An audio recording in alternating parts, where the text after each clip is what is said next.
Joining us, the man who would be governor of the state of Montana, Ryan Busse.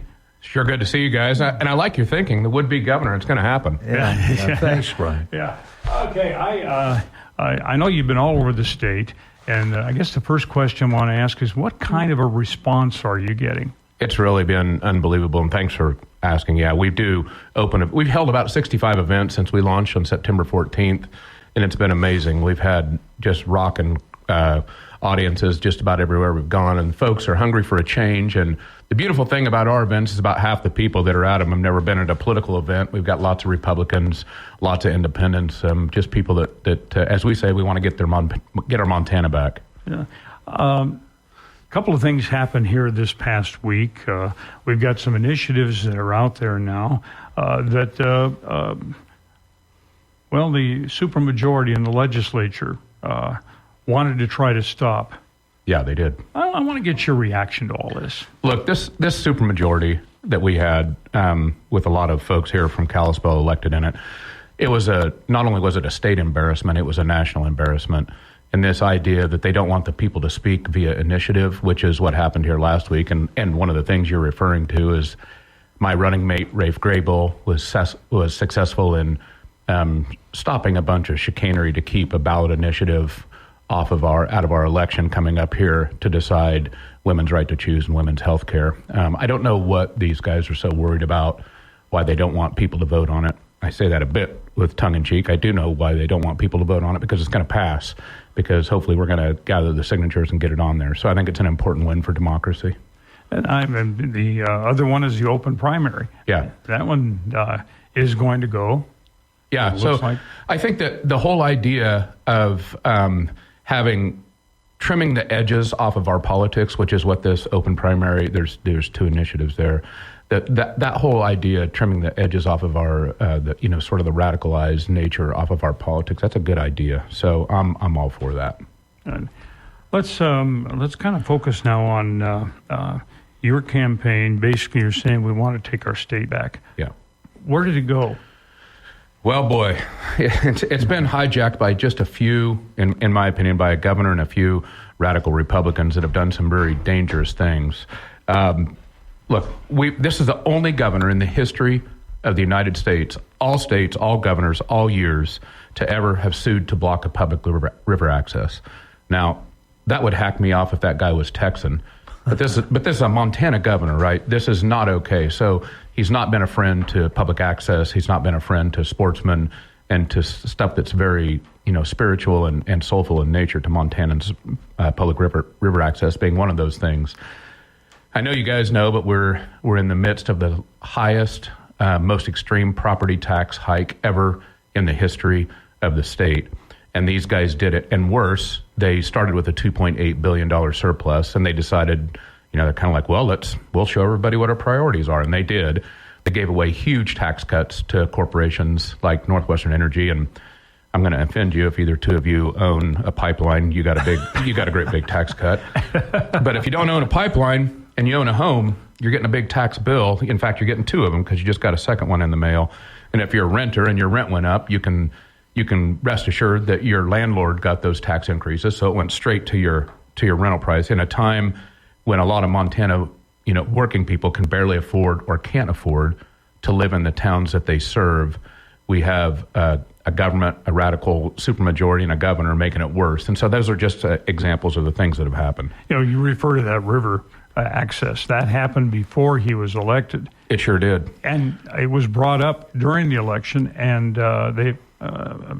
and apparently nobody cared because they elected him governor. Well, I ain't done with it. I don't believe that we can't. Something as sacred as public river access in this state. Our stream access law is amazing. Our 1972 Constitution is amazing. And we have these folks who are attacking both of them and are attacking public access. So I don't think it's okay that we have a governor who sued to block a public river access. His lieutenant governor is on record as detesting and wanting to roll back public river access. So I'm not okay with it. I'm going to keep fighting for it. And I think good, average, well-meaning Montanans are not okay with it either. Assuming that, we may have a supermajority again after the first of the year, or we may not. We don't know. But what if we do? And you're governor. What are you going to do about that? Well, there's going to be a lot of vetoes. Look, Montanans traditionally, in fact, in the last 25 years, some of our best years have been with split government. And I think Montanans are very comfortable with split government, where you have, you may have a Republican legislature, but you have a Democratic governor, because it stops some of the worst ideas. This last session, we had a supermajority. They passed lots of really bad ideas, and the governor said yes to almost all of them. And the one or two that were really good, like Senate Bill 442, he decides to veto. I'm still scratching my head over that, as are Republican county commissioners and 90% of the legislature that were for it.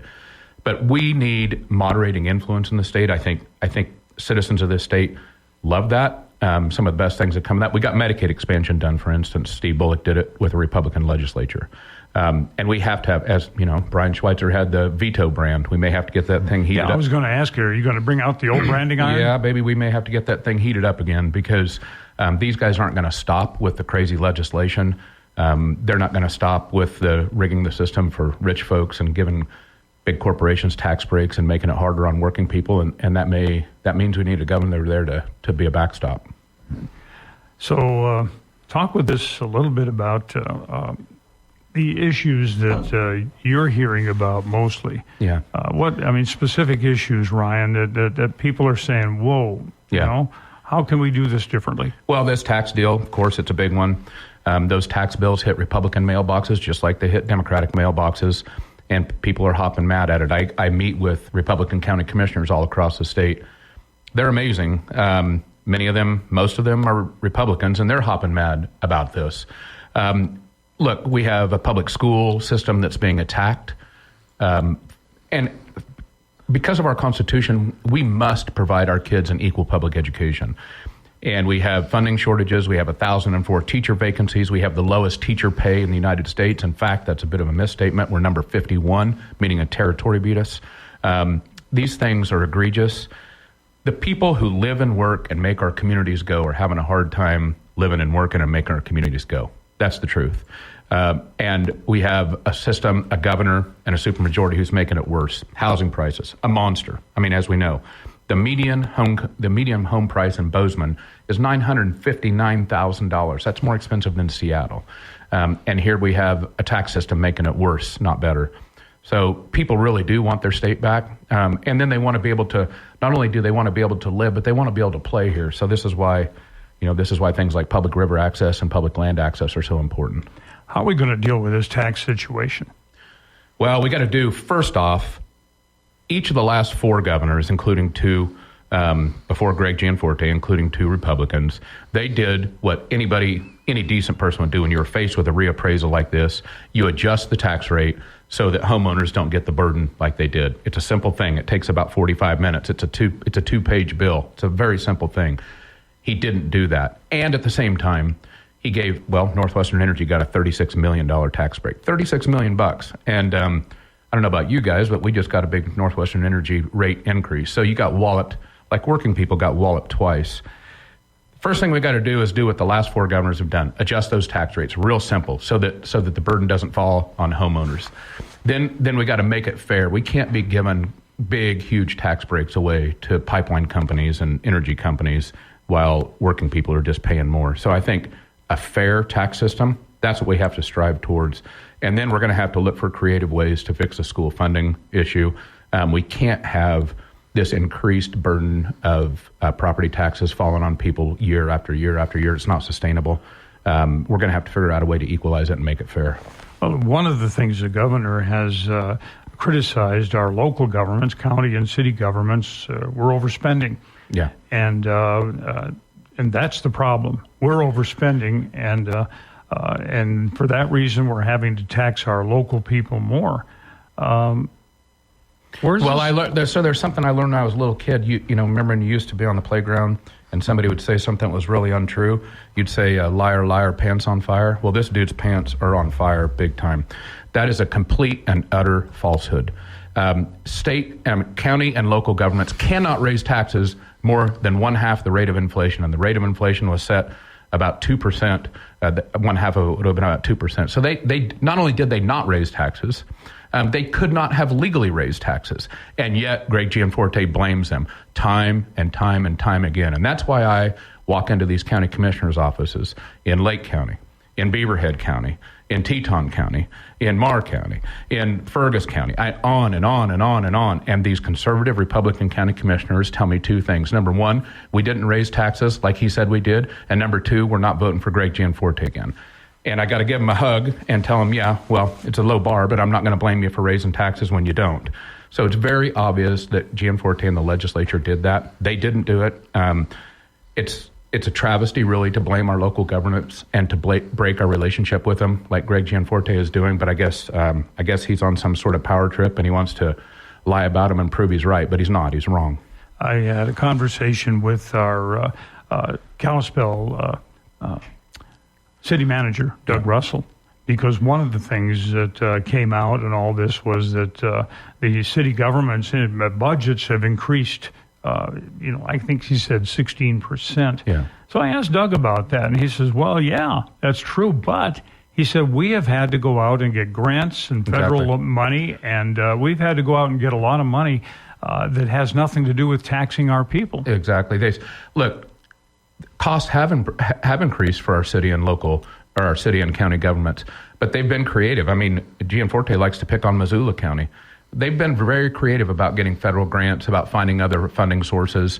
And a government should be an entity that provides services to the population, like good schools, roads. I mean, look, this last session, Senate Bill 442 passes. 90% of legislators, including very conservative Republicans, supported that bill. It was a Republican-sponsored bill, Republicans on the High Line. Now, you couldn't get 90% of people in the legislature to vote yes on ice cream, but they voted yes on this. And it was to provide, redistribute the marijuana tax to local government so they could fix roads. So road maintenance. Now, who is against road maintenance? Well, Greg Gianforte is against it. And that further stresses these local and county governments. It's just not okay. Okay, so, all right, now they've got an opportunity to overturn the veto. And they're not going to do it. I hope they do it, but Gianforte is leaning on these people through Jason Ellsworth and a few other radicals, and he's basically going to make them let the veto sit. And that veto is illegal. The Supreme Court said it's illegal. Everybody knows it's illegal. But for those who don't know, he didn't like this bill. He didn't want to give the counties the money to fix roads. Again, who's against road maintenance? I didn't know that was a thing, but that's how radical this dude is. He waits till literally the last moment of the session, sends one of his staffers running through the hall so they could slap down the paper real quick and say, ha, we vetoed it before you could do anything about it. Well, that's what this lawsuit's about. And now he's going to lean on enough of these radical people, including some of them here in Kalispell, to not even allow consideration of the veto. That's the sort of power trip we have going on. And it's one thing if these guys want to, go to some club and play power trip all day long, but like people's lives are at stake here. Roads, livelihoods, taxes. These guys are playing some kind of partisan power trip game while real people are suffering. That stuff needs to stop. One of the things that we're hearing about from the state level is again, the supermajority, but we have a lot of social issues that seem to have taken up an awful lot of the session. Yeah. Yet the one thing we did do is we decreased the income tax. Yeah. So we haven't raised every tax, as you mentioned. No, we haven't. But every single place that there were favors done, you can bet on people at the upper income thresholds, including Gianforte and Daines and Sheehy and Zinke. Like, these guys got every tax favor in the book. And as far as the social issues, I'm a live and let live guy. I grew up on a ranch and farm. The sort of place I grew up in is when somebody's broken down in the ditch, you drive up along beside them, they may have a flat tire or something, you pull over, you help them, you get them on the road. And that's the Montana that I know and love. But these guys are trying to turn this into a place where if you see somebody broken down on the side of the road, you pull over and you ask them 14 questions about how you can hate them. What color are you? Who do you love? Like, what business is it of any of ours? And that's not the Montana that I know and love. We just help people. We don't need to hate them. These guys want to turn this into a state where all we do is focus on hating people. Meanwhile, people's taxes are going up and their schools are crumbling, and public access is being blocked. It's just a big diversionary tactic so they can make things harder on working people. I've had enough of it, to be honest with you. Talk with us briefly about education. One of the things that they did get through the legislature was the charter school. Yeah. Actually, two school bills. Yeah. What would you have done about either of those? So there's two charter school bills. You're right. You need to split them up. The one that is passed and now being messed around with by Elsie Arnton, but it's passed and it's supported by both Democrats and Republicans. It's a pretty good bill. It allows charter school development within our public school system, so we still have regulatory action over that. So, the same sort of regulatory actions and decency that must be demanded in our public schools, same there. The other one, very dangerous. That's the one that's being fought in the courts. That's the one that's supported by Gianforte, and that's the one that would take public school funding, so funding from our public schools, and give it to private charter schools. Very dangerous. I'm dead set against it. I'm all for school choice. I think we should have school choice. I do not think we should spend public dollars on school choice. Public dollars need to stay in public schools. We are forced to do that through our Constitution. We need to stick to that. I grew up in a small little rural school, and I can't. And I go to these schools now where they can't afford to hire another math teacher, or a basketball coach, or a bus driver. And the thought of taking money from those rural schools and sending it to some rich kid in Bozeman so they can have quiche pans and yoga mats, that's disgusting to me. It really is. We must provide every single kid in this state with equal, that's the key word, equal public education opportunities. And we're not doing that right now. And they want to make it worse by yanking public school funding from these schools and sending it to these big charter schools, these private charter schools. No, I'm opposed to that. My wife in the 1980s worked for OPI. Yep. And her job was to develop the gifted school program, the gifted students program, yep. Which was very successful. It's been defunded. Yeah. Well, so many things have been defunded. I don't know we're in Kalispell, we're facing massive shortfalls. In Missoula, you just saw essentially they're cutting out the arts and music program. They're having to cut about 50 teachers. It was like $1 million and some budget shortfall. And I have a kid, Lander, who graduated here from Flathead High, who I love and has a college scholarship now. But were it not for a beautiful high school music program here at Flathead High, something that every single person in this valley should be proud of. Unbelievable music program. Were it not for that program, I don't think my kid would have made it through high school. That music saved him. And it saves a lot of kids. And we ought to be fighting for those things, not fighting to defund them.